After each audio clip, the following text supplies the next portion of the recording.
There are two motives for reading a book. One, that you enjoy it. The other, that you can boast about it. Do not fear to be eccentric in opinion, for every opinion now accepted was once eccentric. Of all forms of caution, caution in love is perhaps the most fatal to true happiness.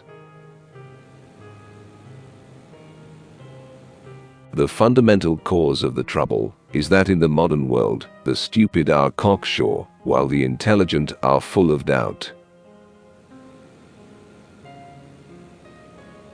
To fear love is to fear life, and those who fear life are already 3 parts dead. I would never die for my beliefs, because I might be wrong. And if there were a God, I think it very unlikely that he would have such an uneasy vanity as to be offended by those who doubt his existence. A stupid man's report of what a clever man says can never be accurate, because he unconsciously translates what he hears into something he can understand. 3 passions, simple but overwhelmingly strong, have governed my life: the longing for love, the search for knowledge, and unbearable pity for the suffering of mankind. In all affairs, it's a healthy thing now and then to hang a question mark on the things you have long taken for granted.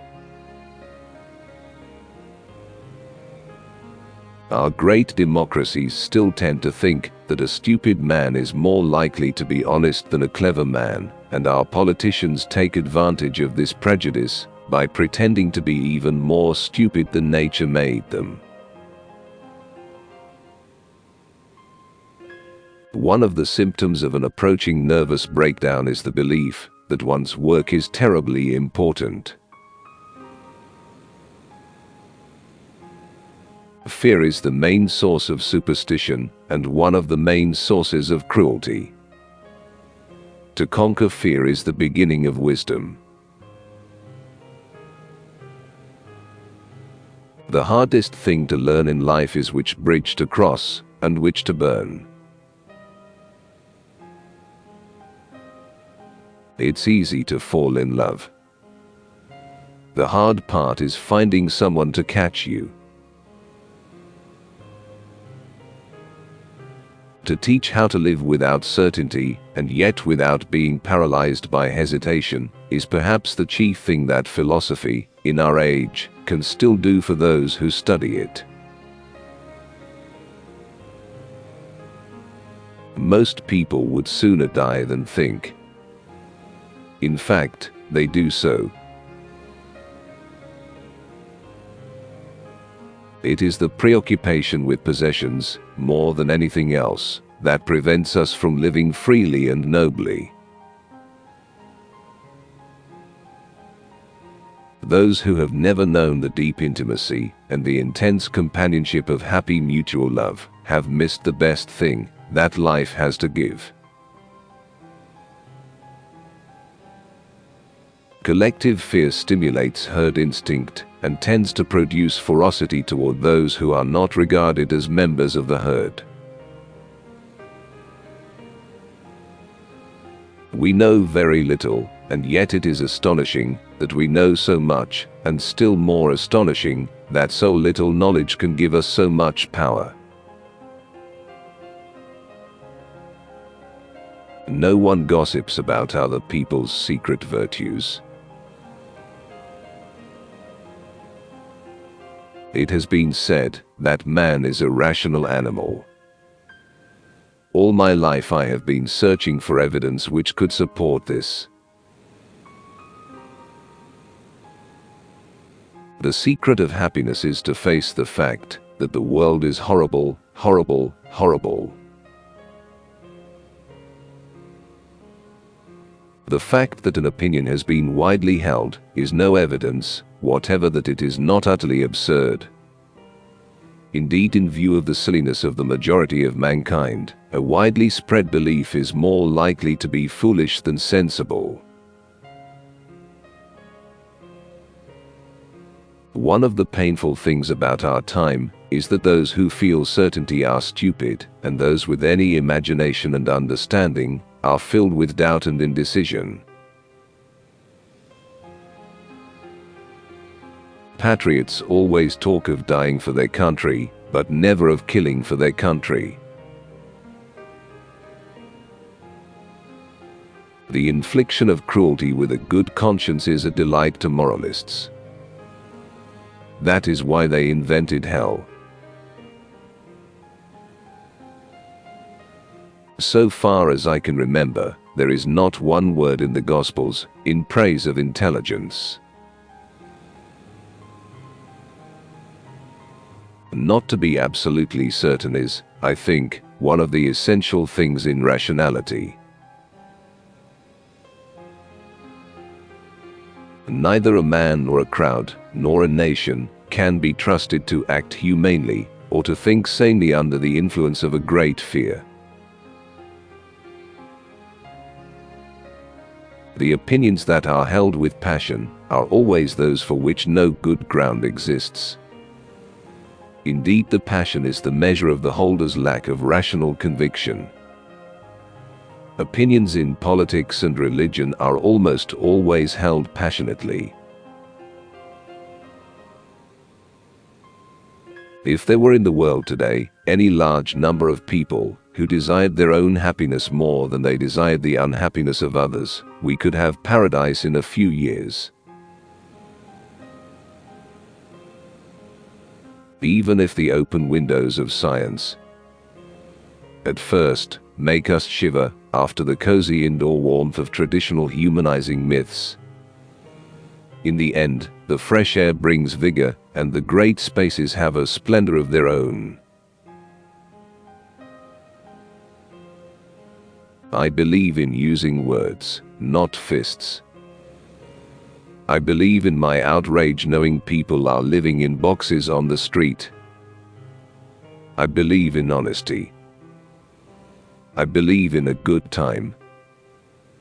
I believe in good food. I believe in sex. The secret of happiness is this: let your interest be as wide as possible, and let your reactions to the things and persons who interest you be as far as possible friendly rather than hostile. The whole problem with the world is that fools and fanatics are always so certain of themselves, and wiser people so full of doubts. Everything is vague to a degree you do not realize, till you have tried to make it precise. The greatest challenge to any thinker is stating the problem in a way that will allow a solution. Anything you're good at contributes to happiness. When considering marriage, one should ask oneself this question: will I be able to talk with this person into old age? Everything else is transitory, the most time is spent in conversation. The good life is inspired by love and guided by knowledge. To be without some of the things you want is an indispensable part of happiness. Science is what you know, philosophy is what you don't know. Sin is geographical. I think we ought always to entertain our opinions with some measure of doubt. I shouldn't wish people dogmatically to believe any philosophy, not even mine. What is wanted is not the will to believe, but the will to find out, which is the exact opposite. Only women know that sex helps people being sexed. This means that we have a body with ability to feel more pleasure.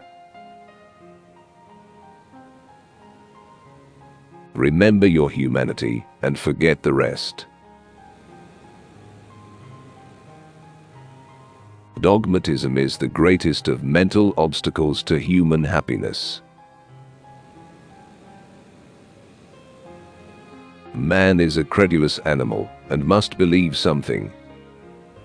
In the absence of good grounds for belief, he will be satisfied with bad ones. To like many people, spontaneously and without effort, is perhaps the greatest of all sources of personal happiness. Life is nothing but a competition to be the criminal, rather than the victim. There is no reason to suppose that the world had a beginning at all. The idea that things must have a beginning is really due to the poverty of our thoughts. A happy life must be to a great extent a quiet life, for it is only in an atmosphere of quiet that true joy can live. Conventional people are roused to fury by departure from convention, largely because they regard such departure as a criticism of themselves. Is there any knowledge in the world which is so certain that no reasonable man could doubt it?